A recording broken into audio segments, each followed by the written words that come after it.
Live from the Rich Eisen Show studio in Los Angeles. Keegan-Michael Key back on the Rich Eisen Show. A friend of mine who was in Italy once and he was watching Star Wars. Can you imagine? There's an Italian person dubbing Darth Vader's voice. No, io sono tuo padre. Earlier on the show, Pro Football Hall of Fame enshrinee Jimmy Johnson, New Orleans Saints safety Malcolm Jenkins. Coming up, actor Rob Corddry. And now, it's Rich Eisen.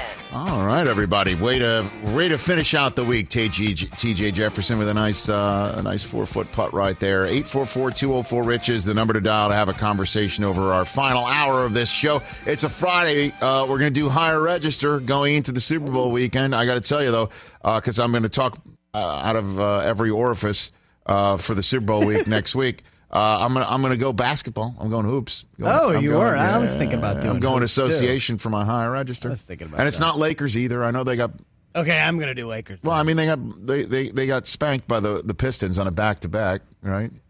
Last night, and Anthony Davis doesn't play. He doesn't play. So, but LeBron does. The guy answers the bell, man. The guy answers the bell. As someone who night. has LeBron in fantasy, you're loving that. Like, oh man, how do you he's love been that? awesome. He's been great. So let's not talk about fantasy. All right. I mean, well, are you out of the basement at least? I mean, yeah, by like a half a point. There's a higher register. By like a half a point. All right, TJ's getting his higher register going here in hour number 3 of our show.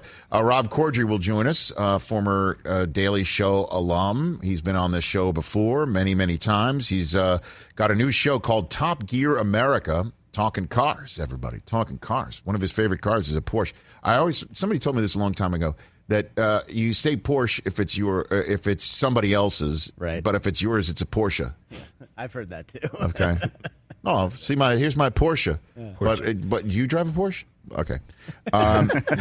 When I used to have a Jaguar, it was Jaguar. Well, Jaguar. you know, some people for some reason call the Jacksonville Jaguars the Jaguars. Do you ever hear that? Well, that's like coupon and coupon. It's a thing that people do. Jim Nance says Jaguar. I don't understand. Which is really weird. Is that a Southern thing? Is that what it is? I don't know. There's no W in Jaguar. I know. People. I call them Jaguar because they're going to move to London at some point. Well, I mean, yes, the Jacksonville Jaguars, when they go and play in Wembley, the Jaguars. Jaguar. So now that we've done that, have a great day, everybody. Hey, see you on Monday. Now we got a whole rest of the hour to go. But you're a coupon guy, right? You don't say coupon. I'm a coupon guy. Yeah, coupon. Where do you park your car when you pull up into your house? In the garage. In the driveway. Garage. Well, the place. It's not garage. Some people say garage. Some people say garage. Oh, garage. I don't know. Yeah. Don's done. Don's over us. All right, see you, everybody. Don's out. You know, the stuff that make the people happy, Don doesn't like. 844-204-RICH is the soda and pop. I mean, you number. Rich. Well, I mean, when I was in Michigan, that's all it was. Soda and pop, sneakers and tennis shoes, Jimmies and sprinkles. Like, come on. So, boy, do we have a ton of news happening today because the Super Bowl week is next week, and we've got the Texans and the Eagles needing to introduce their coaches before the week's out. Because the NFL does not wish for you to have your house mixed with the ultimate game of the week, the year, potentially the century with these two guys. So next week's going to be all about Brady Mahomes. The other 30 teams might make news when players usually would be in town at Radio Row making news by appearing on behalf of this drink or that,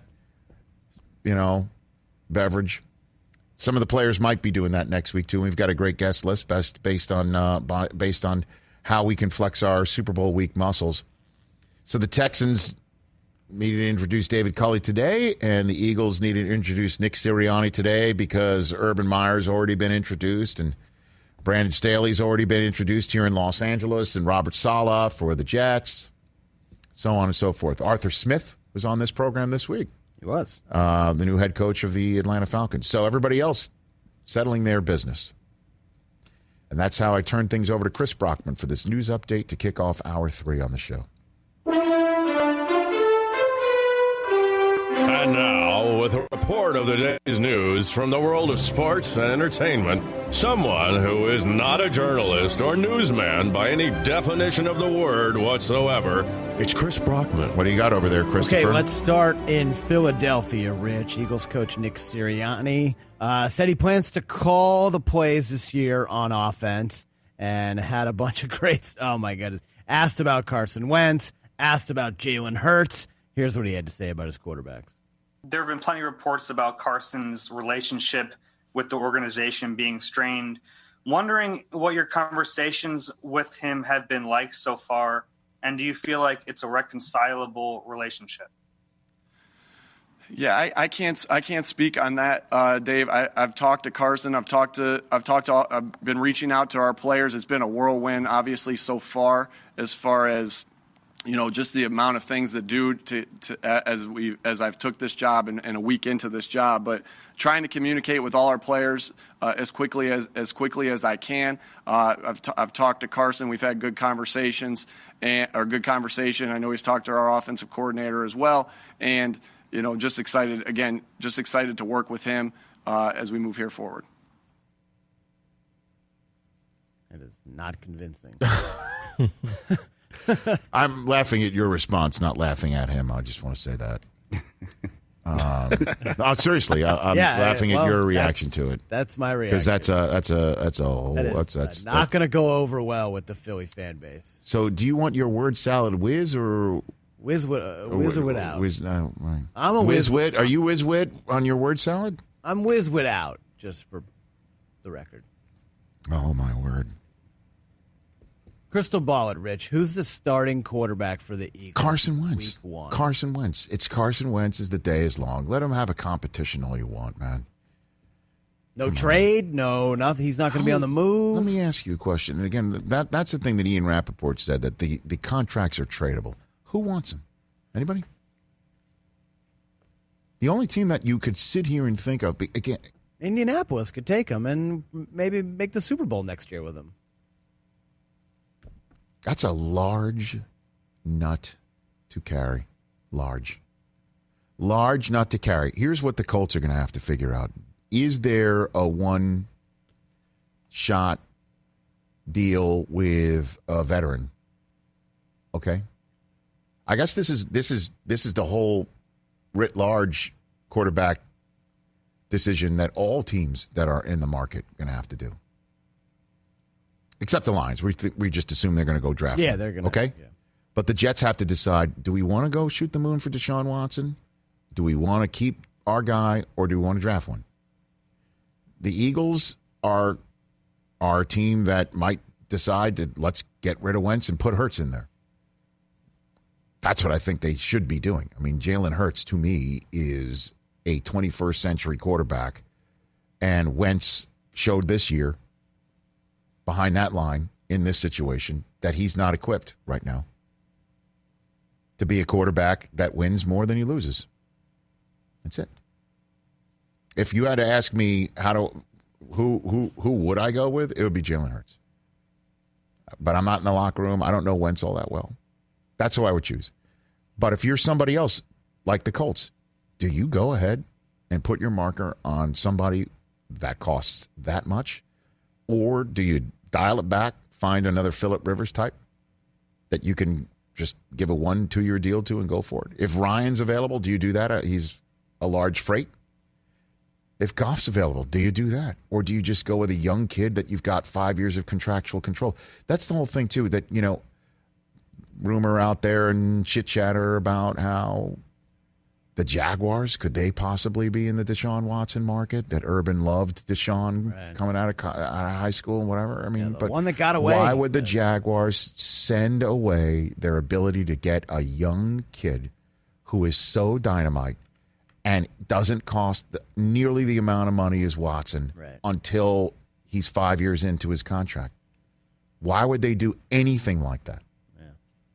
As great as Deshaun Watson, like, they're not ready to win now. They're ready to grow now. Urban starting a new situation. That's why he came out of retirement, is to coach Trevor Lawrence. That's the end of the story. There's no there with Deshaun Watson going to Jacksonville, in my estimation, just my own, because it's the dollars and cents of it all. So why would the Colts, just because, well, Frank Reich made sure Carson Wentz was as great as he was an MVP guy and so on and so forth, blah, blah, blah. But he's so damn expensive. Why would you take that expense on? And if you think Goff is a quarterback who can win in this league in a way that clearly the Rams are questioning now, why would you take that money on? You wouldn't. Would the Lions really do that? All right, Stafford doesn't want to be here anymore. Let's take a guy who costs But more. To me, if I'm the Colts, I would rather in a million times out of a million times go with Stafford. He's got 2 years left on a deal. He's 20-some-odd million bucks. We just did that for 1 year on Phillip. Let's roll the dice. Let's get Matthew. Let's get him here. He's somebody that is younger than Phillip Rivers. We were the 7 seed with Phillip. We won 10 games with Phillip Rivers. He would be amazing on the Colts. That's what I'm saying. Yeah. And he's just 2 years. It's not a long-term commitment. He's actually inexpensive when you're comparing him to people like Jimmy Garoppolo even. Why would you take Wentz on? It makes no sense. None of it.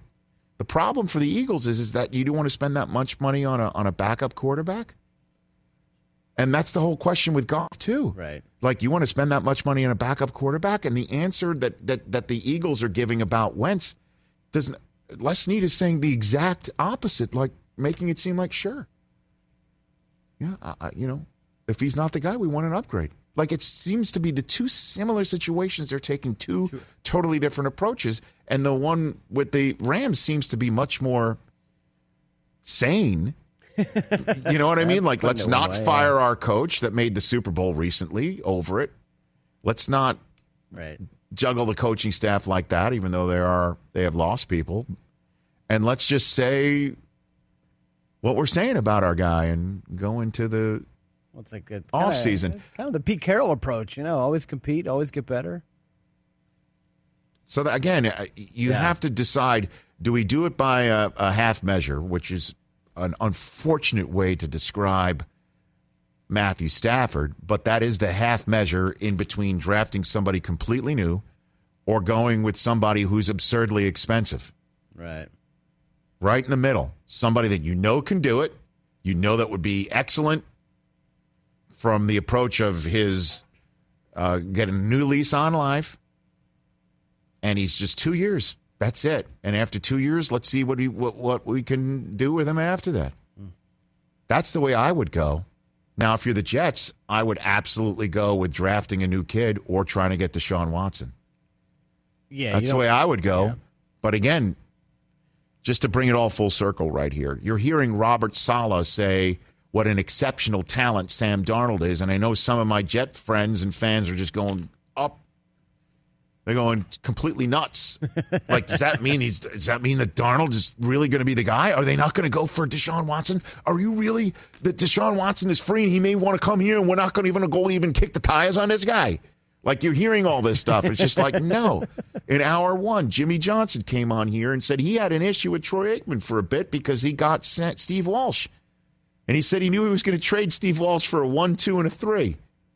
And he had to tell Troy Aikman, he said he brought a tropical fish tank to his house, right? And he said that was the best part of the story. And the story he told was like he had to tell Troy, the reason why I'm talking him up is because I need to talk him up to get the trade value. That's why I've got him here. You're my guy. This could be exactly what Saleh's saying about Darnold. The game of chicken that is just about to commence is out of control. And the biggest game of chicken might be played by the Texans, who said, we've got a plan for Deshaun. And new coach David Culley's saying that I'm here because I know Deshaun's going to be. Okay, good to know. And usually coaches say they don't have a crystal ball. He's saying I do. Pretty much. The first one ever. All right, let's hear from David Culley. All right, let's do it. Real quick. Yeah, he's met the media today in Houston, asked about the Deshaun situation. Here's what he said. The only thing I knew about this whole situation at that point is that I was being interviewed for this job to be the head coach. And I did know at that point, Deshaun Watson's a Houston Texan. He's a quarterback of the Houston Texans. And that's all that I was concerned about. And that's all I knew. And whatever was been said about what he wanted to do or he didn't want to do, all I know is this: having been in this business this long, he is a Houston Texan, and I want him to be a Houston Texan. And the reason I'm in this position today is because I knew he's going to be a Houston Texan. Ooh. And so the outside stuff that was being